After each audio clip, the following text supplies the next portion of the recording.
فوراً شام پہنچا اور وہاں لشکر کی کمان سنبھال۔ تو ایک صحرا تھا، 1 ہفتے کا سفر، دوسرا راستہ جو تھا چلتا ہوا وہ 21 دن کا تھا۔ تو خالد بن ولید نے فرمایا کہ میں صحرا پار کروں گا۔ تو سب نے کہا ہلاک ہو جائیں گے۔ کہنے لگے جس لشکر میں رافع ابن عمیرہ ہو وہ ہلاک نہیں ہوتا، جس لشکر میں رافع ابن عمیرہ ہو وہ ہلاک نہیں ہوتا۔ پار کر گئے۔ پھر آپ نے فرمایا یا عدی واللہ لتفتحن کنوز کسریٰ۔ تو عدی نے تو کسریٰ کا جاہ و جلال دیکھا تھا اور مدینے کے فقراء دیکھ رہا تھا، صحاب صفہ، تو وہ ہضم نہ ہوا۔ کہنے لگے اکسریٰ بن ہرمز، کس کسریٰ کی بات کر رہے ہو؟ روٹی کے ٹکڑے کو بھی کسریٰ کہتے ہیں۔ کس کی بات کر رہے ہو؟ اکسریٰ بن ہرمز، ہرمز کا بیٹا کسریٰ؟ آپ نے کہا ہاں نعم کسریٰ بن ہرمز وانت منہم، تو ان میں ہوگا جو فتح کریں گے۔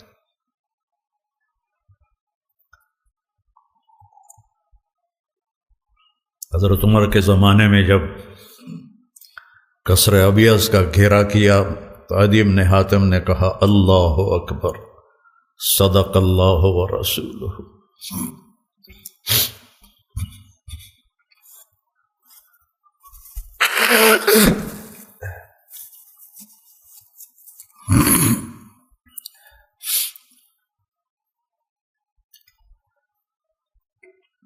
علماء کی کمی کوئی نہیں ہے، نہ مدارس کی کمی ہے، لیکن رجال کوئی نہیں ہے۔ اس میں مدارس بانجھ ہیں، خانقاہیں بانجھ ہیں، تبلیغ بانجھ ہے، زوال کا شکار ہیں بری طرح۔ تو ایک ڈیوٹی سمجھ کے کرنا کہ مجھے سبق پڑھانا ہے، تو وہ سوچ بہت حقیر ہے جو آگے منتقل ہوگی۔ لیکن یہ سوچ کہ ہم نے اس دنیا کو چھوڑنے سے پہلے ایسے لوگ تیار کرنے ہیں جن کو دیکھ کر لوگ کہیں کہ یہ قرآن جا رہا ہے، یہ عالم جا رہا ہے۔ اب یہ اللہ کی مدد کے بغیر تو ہو نہیں سکتا۔ ایسا تو نہیں ہے کہ ہمارے پاس کوئی ایسے سکرو ہیں یا مشین ہے جس سے ہم ایسے نسل تیار کر لیں گے۔ یہ تو سراسر یہدی من یشاء ہے، جس کو چاہے وہ ہدایت دیتا ہے۔ آپ سب خوش قسمت ہیں، آپ کے اساتذہ، کہ اللہ نے آپ کو ایک انتہائی اعلیٰ ترین مصروفیت عطا فرمائی۔ مدارسۃ العلم ساعۃ خیر من احیاء لیلۃ القدر عند الحجر الاسود۔ یہ بھی آج کوئی 20 سال بعد یاد آئی۔ مدارسۃ العلم ساعۃ، ابو ہریرہ کی روایت، خیر من احیاء لیلۃ القدر عند الحجر الاسود۔ اتنی بڑی محنت میں اللہ نے لگایا ہے، آپ خوش قسمت ہیں۔ لیکن ایک رواجی طرز پہ چل کے زندگی گزار دینا اور ایک ایسا کچھ کرنا کہ کچھ آدمی کر کے جائے۔ میں اپنے کیمسٹری کے استاد تھے سلیم صاحب رحمۃ اللہ علیہ، وہ مجھے اضافی ٹائم دیتے تھے، کوئی ٹیوشن وہ پیسے نہیں لیتے تھے، ویسے ہی ان کو محبت تھی مجھ سے، مجھے اضافی ٹائم دیتے تھے۔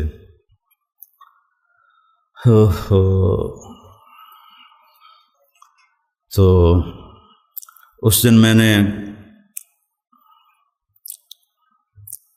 ہلکے سبز رنگ کی پتلون پہنی ہوئی تھی اور اوپر جو شرٹ تھی میری وہ بھی ہلکے سبز رنگ کی تھی، اس پر نقش و نگار تھے، اور یہ بھورے رنگ کی میرے ہاتھ میں تھی ڈائری لکھنے، نوٹس لکھنے کے لیے۔ تو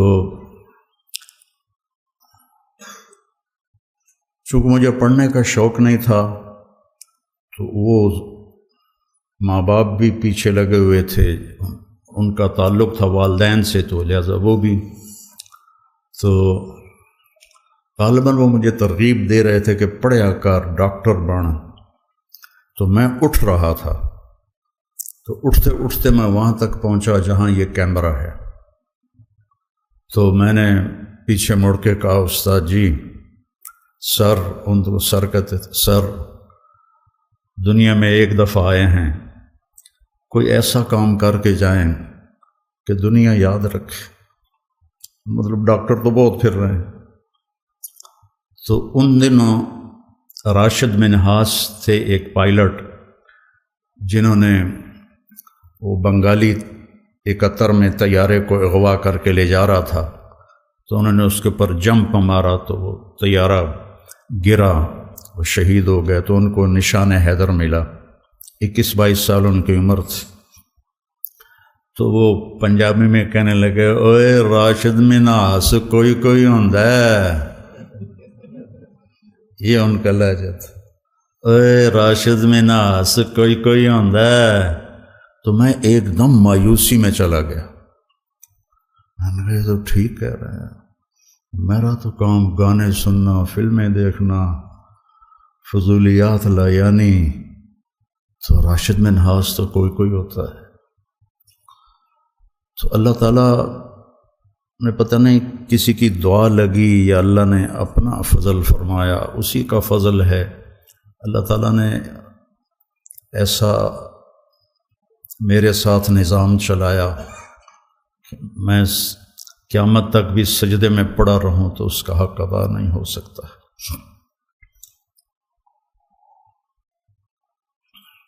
تو ہم نے ایک نسل تیار کرنی ہے جن کا اللہ سے تعلق مضبوط ہو اور جن کا قرآن سے تعلق مضبوط ہو، جن کا اللہ کے نبی کے ساتھ تعلق مضبوط ہو، جو قرآن پر اپنا زور لگانے والے ہوں۔ بلاد ہند میں قرآن پر بہت زیادتی ہوئی ہے، صرف فقہ۔ قرآن تبرکاً ہوتا ہے، حدیث بھی تحنیف کے لیے ہوتی ہیں، وہ بھی تبرکاً ہوتی ہیں۔ وہ لوگ وہ نوجوان جو اللہ کے سامنے کھڑے ہوں تو اللہ بھی کہے، خدا بندے سے خود پوچھے بتا تیری رضا کیا ہے، میرا بندہ بول کیا چاہتا ہے۔ لوگوں کو ہدایت کے نشان بنا کے چھوڑیں۔ مولوی بنانا کیا مشکل، ہم سارے مولوی بیٹھے، لیکن کوئی نسل تیار کرنا، اس کے لیے فالتو کام کرنا پڑتا ہے۔ جو گاما پہلوان تھا غلام محمد، اس کا قد تھا 5 فٹ 8 انچ، اور 6.25 فٹ کے پہلوانوں کو اٹھا کے ایسے پھینکتا تھا جیسے کوئی تنکا اٹھا کے پھینک دیا۔ 400 کشتیاں لڑیں، ایک میں شکست نہیں کھائی، 400 کشتیوں میں ایک میں۔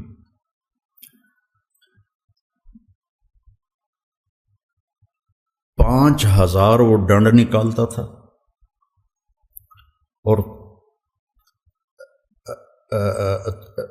5000 وہ بیٹھ کے نکالتا تھا، اور 3000 ڈنڈ نکالتا تھا کمر پہ وزن رکھ کے۔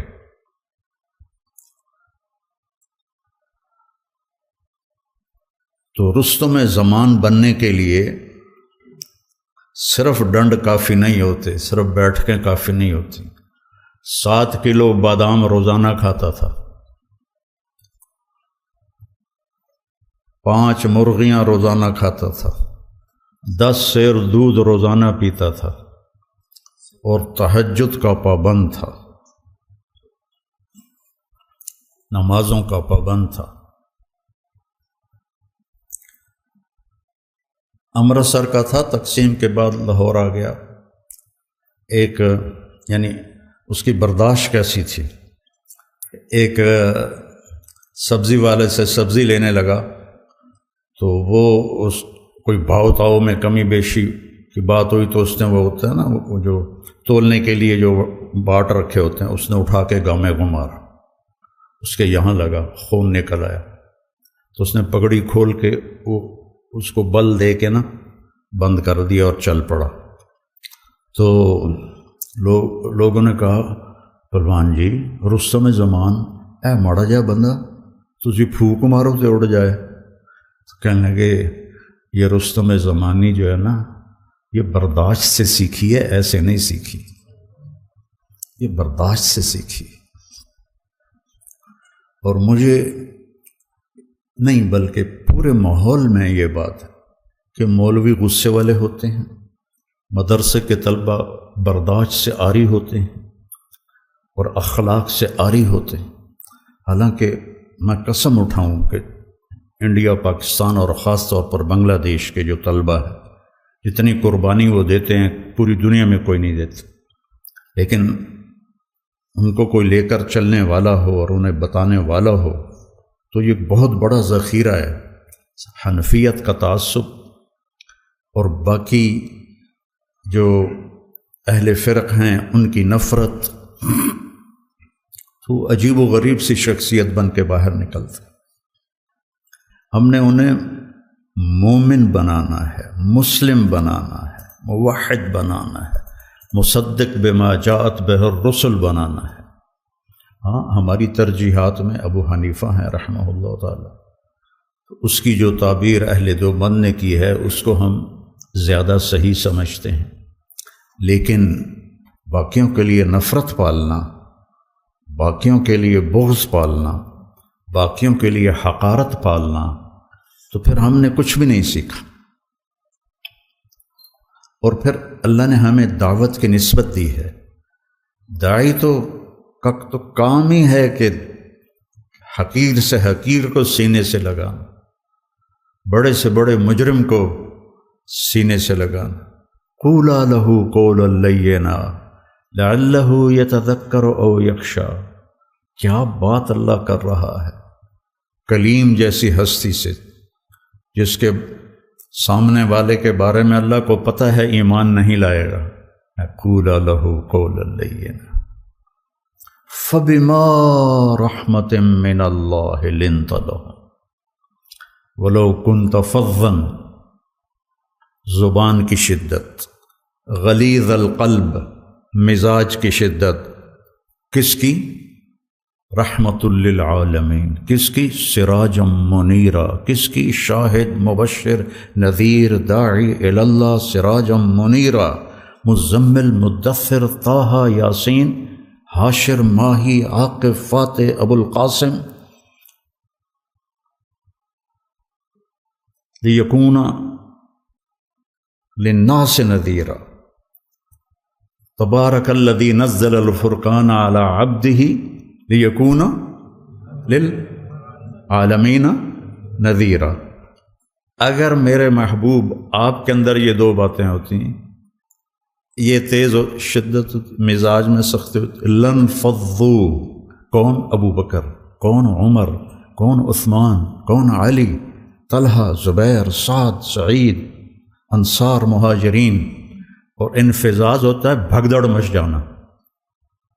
لن فضو، تھوڑا سا یہاں یہ مسجد ہل جائے تو ہم یہاں سے کیسے بھاگیں گے؟ ترتیب سے نہیں، اندھا دھند بھاگیں گے، اس کو انفزاز کہتے ہیں۔ لن فضوا من حولک،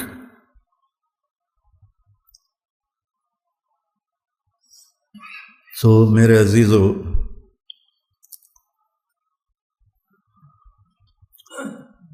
ایک نسل اللہ سے مانگو، ہم جائیں تو ایک نسل چھوڑ کے جائیں۔ ابو بکر سارے نہیں بن سکے، عمر سارے نہیں بن سکے، زیادہ کرنا پڑتا ہے، پھر جا کر اللہ ایسے مقام عطا فرماتا ہے۔ فتوحات ہو گئیں، کیسر و کسرا ٹوٹ گئے، خزانے آئے، کسرا کا تخت تاقدیس 140 ہاتھ لمبا، 110 ہاتھ چوڑا، 1 ایکڑ کے قریب، اور اس میں 1000 سونے کے گنبد لگے ہوئے تھے، اور 1,40,000 چاندی کی میخیں لگی ہوئی تھیں، اور اس کا 2.5 من کا وزنی تاج جو لٹکا ہوتا تھا وہ اس میں سر دے کے بیٹھتا تھا۔ یہ سب مدینے میں آیا ہے۔ تو صحابہ کون 10 مبشرہ مشورہ کرنے لگے، عمر کو اب اپنا طریقہ بدلنا چاہیے، اللہ نے اتنی سہولت دے دی، کوئی خادم رکھے، چھنے ہوئے آٹے کی روٹی کھائے اور کپڑے اچھے پہنے، بڑے بڑے وفود آتے ہیں، تو حضرت علی کہنے لگے جو مرضی کر لو، مانے گا کوئی نہیں۔ کہنے لگے نہیں، بات تو کرنی چاہیے۔ کہ کون بات کرے؟ کہا حفصہ اور عائشہ رضی اللہ عنہما، ایک بیٹی ہیں اور ازواج مطہرات میں سے ہیں، دوسری محبوب بے رسول ہیں، تو ان دونوں کو تیار کیا گیا، یہ دونوں تشریف لائیں۔ تو حضرت عمر گنجے ہو گئے تھے، آخر لیٹے ہوئے تھے، اٹھ کے بیٹھ گئے، تو حضرت عائشہ متکلم بنی کہ امیر المومنین آپ سے ایک بات کرنی ہے، کہو۔ اللہ تعالیٰ نے ہمارے نبی کے دور میں دنیا نہ بھیجی، نہ انہوں نے دنیا کا ارادہ کیا، وہ ایسے ہی چلے گئے۔ میرے باپ کا زمانہ آیا، اللہ نے دنیا نہ بھیجی، نہ انہوں نے ارادہ کیا، تو وہ بھی ویسے ہی چلے گئے۔ اب اللہ تعالیٰ نے آپ پر دنیا کے دروازے کھول دیے ہیں، فتوحات کے دروازے کھول دیے ہیں، اب آپ اپنے اوپر رحم کریں، ارفق بنفسک، اچھا کھانا کھائیں، چھنے ہوئے آٹے کی روٹی کھائیں، اچھا کپڑا پہنیں، بڑے بڑے وفود آتے ہیں آپ سے ملنے کے لیے، اور اپنے لیے کوئی خادم رکھیں جو آپ کی خدمت کرے، آپ کی عمر کا بھی تقاضا ہے۔ تو حضرت عمر کا رنگ ایسے بدل رہا۔ جب حضرت عائشہ نے بات ختم کی تو کہنے لگے مجھے بتاؤ تمہیں کس نے بھیجا ہے؟ کہنے لگیں کوئی ہاں نہ کرو گے تو ہم بتائیں گے، ویسے تو نہیں بتائیں گے۔ فرمانے لگے اگر مجھے بتا دو نا تو میں مار مار کے ان کے چہرے لہو لہان کر دوں۔ تو پھر وہ رو پڑے، پھر کہنے لگے حفصہ تو گھر والی ہے نا؟ اچھا تو بتا، اللہ کے نبی نے دن میں کبھی 2 دفعہ کھانا کھایا؟ صبح کھایا تو شام نہیں کھایا، شام کھایا تو صبح نہیں کھایا۔ کہنے لگے اللہم نعم۔ کیا تجھے یاد ہے تیرے گھر میں نبی کا بستر کیا تھا؟ ایک بوریا تھا جس کو تو دوہرا کر کے بچھاتی تھی، ایک رات تو نے اس کی ایک تہہ اور لگا دی۔ تو آپ نے پوچھا حفصہ میرا بستر بدل دیا ہے؟ کہ نہیں یا رسول اللہ، وہی ہے، ایک تہہ اور لگا دی تاکہ آپ کے لیے نرم ہو جائے۔ کہ اس سے واپس اسی طرح کر دے، مجھے رات کو اٹھنے میں مشکل پیش آئی۔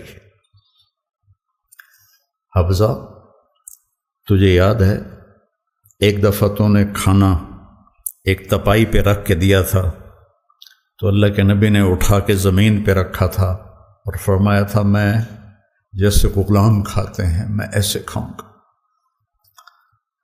اور تجھے یاد ہے اللہ کے نبی کے پاس ایک ہی جوڑا ہوتا تھا اور اس کو خود دھوتے تھے، اور بلال آ کر کہتے تھے کہ یا رسول اللہ الصلاۃ، تو آپ فرماتے تھے بلال میرے کپڑے خشک نہیں ہوئے۔ نماز لیٹ ہو جاتی تھی کہ دوسرا جوڑا نہیں ہوتا تھا۔ کہنے لگے جی ہاں۔ کہا تجھے یاد ہے کہ ایک دفعہ جوڑا بھی نہیں تھا اور آپ نے ایک انصاری عورت سے چادر منگوائی تھی اور وہ لپیٹ کر جا کے نماز پڑھائی تھی، وہ تمہیں یاد ہے؟ کہنے لگے جی ہاں۔ ساروں قطار رونے لگے۔ فرمایا عائشہ حفصہ جنہوں نے تمہیں بھیجا ہے انہیں جا کے کہو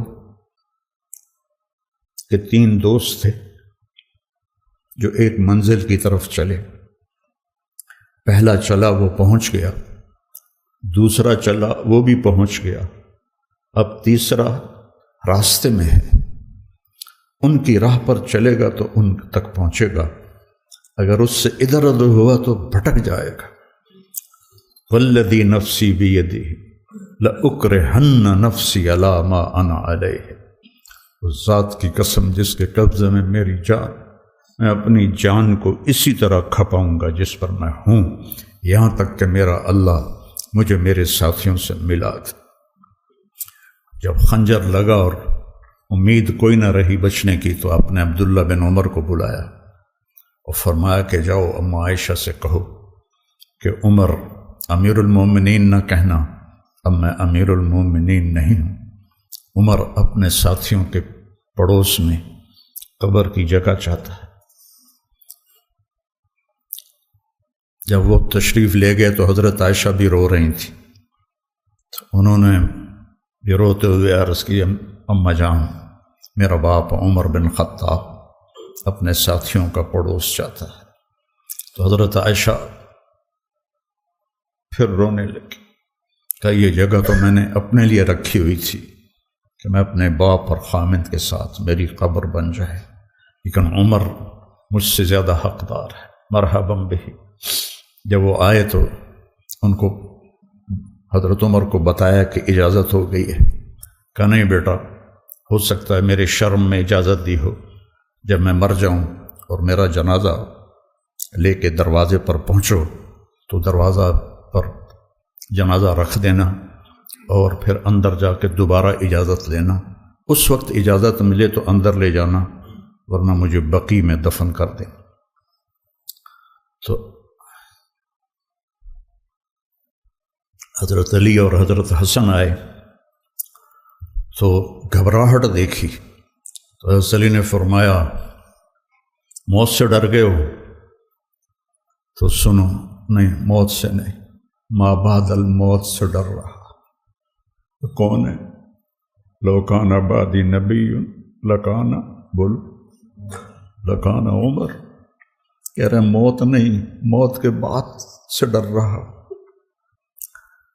تو حضرت علی نے فرمایا نہ ڈرو، میں گواہی دیتا ہوں، میں نے اپنے نبی سے سنا کہ سیدہ کہول اہل الجنت ابو بکر و عمر۔ تو حضرت عمر کہنے لگے حشر کے دن گواہی دو گے؟ فرمایا میں بھی دوں گا، میرا بیٹا حسن بھی دیکھ اس ساتھ۔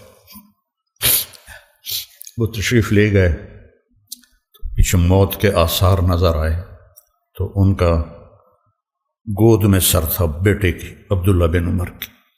تو کہنے لگے ضعنی علی الارض، مجھے زمین پر ڈال دو۔ تو ان کا دل نہیں مانا تو انہوں نے پنڈلی پہ سر رکھ دیا، کہنے لگے ویحک، تیرا ناس ہو، سنتے نہیں ہو کیا کہہ رہا ہوں، زمین پر ڈال۔ آپ مسجد میں داخل ہوئے، آپ کے دائیں طرف ابو بکر تھے، بائیں طرف عمر تھے۔ آپ نے فرمایا ہمیں دیکھ رہے ہو؟ صحابہ سے کہا جی، کہا ھکذا نحشر یوم القیامہ، اس طرح ہم محشر میں اٹھیں گے کہ میرے دائیں ابو بکر ہوگا اور بائیں میرا عمر ہوگا۔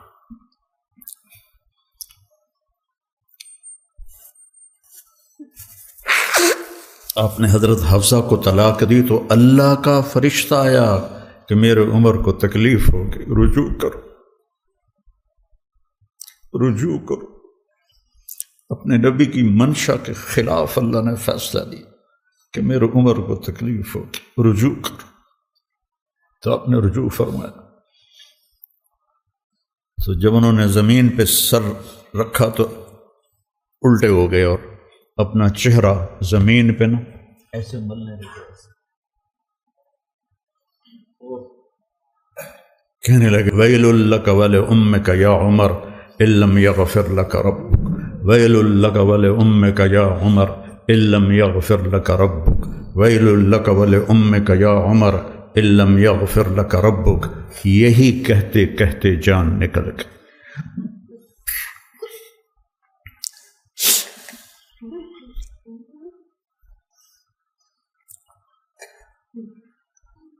تو برٹن رسل نے کہا، جو ایک دہریہ تھا، انگریز مفکر، اگر ایک عمر اور ہوتا تو پوری دنیا میں اسلام پھیل جاتا، اور سارے صحابہ مرید تھے اور یہ مراد تھے۔ اعز الاسلام باحد العمرین وبعمر بن الخطاب خاصۃ۔ بدھ کی رات کو دعا مانگی، جمعرات کی رات کو بدھ والے دن، جمعرات کو حضرت عمر کو اللہ نے ایمان کی دولت نصیب فرمائی، اور وہ اس حال میں جا رہے ہیں۔ حضرت صہیب نے جنازہ پڑھایا، در و دیوار مدینے کے رو رہے تھے، صرف مرد عورت نہیں، بچے بھی، اور جنازے کو حضرت عائشہ کے دروازے کے سامنے رکھا گیا۔ حضرت عبداللہ نے دروازہ کھٹکھٹایا اور کہا اماں جان، میرا باپ عمر اندر آنے کی اجازت چاہتا۔ حضرت عائشہ نے اپنی چادر اٹھائی کہ مرحبا بعمر۔ جب ان کی قبر کھودی جا رہی تھی تو حضرت عبداللہ بن عباس کہتے ہیں کہ میرے کندھے پر کسی نے ہاتھ رکھا، میں نے پیچھے مڑ کے دیکھا تو علی تھے علیہ السلام، اور رو رہے تھے اور کہہ رہے تھے عمر مجھے پتا تھا اس جگہ تیرے سوا کوئی نہیں آ سکتا، کہ میں نے ایک دفعہ نہیں پتہ نہیں کتنی دفعہ سنا دخلت انا و ابو بکر و عمر، خرجت انا و ابو بکر و عمر، جلست انا و ابو بکر و عمر۔ اتنی دفعہ تیرے نام کو اپنے نام کے ساتھ لیا، میرے ان کانوں نے سنا، مجھے پتہ تھا یہیں آئے گا تو یہیں آئے گا۔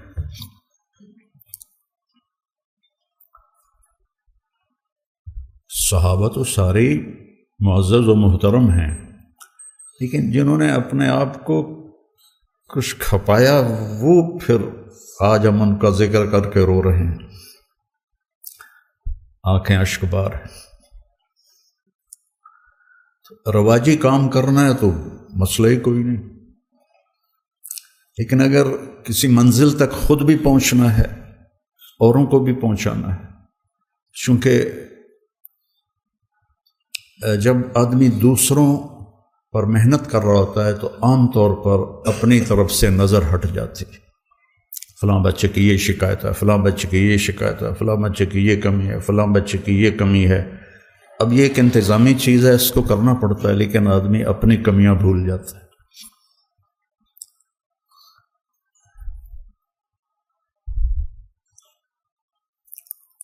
ابن سیرین کے حسن بصری کا قول ہے کہ میں نے 70 صحابہ کی صحبت اٹھائی جو اپنے اوپر نفاق کا ڈر رکھتے تھے، نافق حنظلہ، نافق حنظلہ۔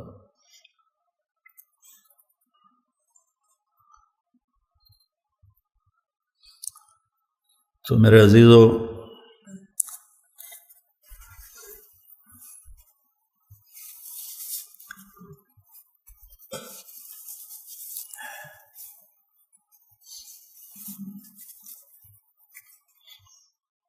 مجھے سمجھ میں نہیں آ رہا کہ میں کس طرح وہ بات آپ کے سامنے پیش کروں جو میں کہنا چاہتا ہوں۔ ایک دفعہ زندگی ملی ہے، میرا عاصم کہا کرتا تھا کہ بابا اللہ کے اس نبی کے اس بول میں کتنی تسلی ہے، لیس علی ابیک کرب بعد الیوم، بیٹی آج تیرے باپ کے کرب کا آخری دن ہے، آخری تو موت تک کی جنگ ہے اپنے آپ کے ساتھ۔ اس میں راحتوں کو قربان کرنا پڑتا ہے، اپنی ذات کو یاد رکھنا پڑتا ہے۔ اتنے مولوی اس سے پوچھتے ہیں کہ کوئی ایسی تفسیر بتائیں جس میں نکتے بیان کیے گئے۔ میں نے کہا اپنے لیے قرآن پڑھو، لوگوں کو متاثر کرنے کے لیے نہ دیکھو کہ میں نکتے بیان کروں۔ ایک نے مجھ سے کہا آپ یہ نکتے کہاں سے بیان کرتے ہیں؟ میں نے کہا اللہ کی قسم میں کہیں سے بھی نہیں بیان کرتا ہوں، اللہ سجاتا ہے، پتہ نہیں کہاں سے سجاتا ہے، میں نکتوں کے لیے قرآن نہیں اٹھاتا ہوں۔ فَإِذَا الْتَبَسَتْ عَلَيْكُمُ الْأُمُورُ كَقِطَعِ اللَّيْلِ الْمُظْلِمِ فَعَلَيْكُمْ بِالْقُرْآنِ فَإِنَّهُ مَاحِلٌ مُصَدَّقٌ وَشَافِعٌ مُشَفَّعٌ مَنْ جَعَلَهُ أَمَامَهُ قَادَهُ إِلَى الْجَنَّةِ وَمَنْ جَعَلَهُ خَلْفَهُ سَاقَهُ إِلَى النَّارِ۔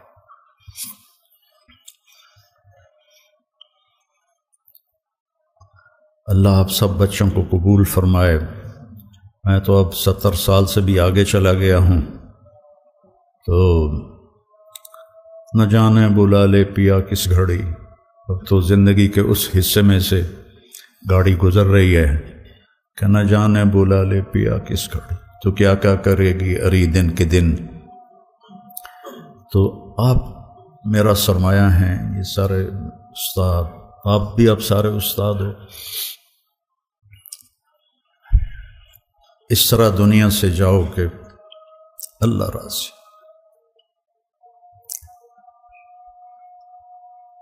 محمد علی جناح کے بارے میں بہت رحمت اللہ علیہ، کوئی کہتا شیعہ تھا، کوئی کہتا بے دین تھا، کوئی کہتے ہیں اس کو پتہ ہی نہیں تھا اسلام کا۔ ایک آدمی نے ان سے کہا کہ سر آپ اتنے بیمار ہیں اور آپ اتنی محنت کرتے ہیں، کیوں کرتے ہیں؟ تو کہنے لگے میں چاہتا ہوں جب میں اللہ کے سامنے پیش ہوں تو میرا اللہ مجھے کہے شاباش مسٹر جناح۔ انہوں نے تو انگریزی میں کہا کہ اللہ مجھے کہے ویل ڈن مسٹر جناح، جناح شاباش۔ جب ہم اللہ کی بارگاہ میں پیش، اللہ ہم سے کہے شاباش، سبحان، کیا بات۔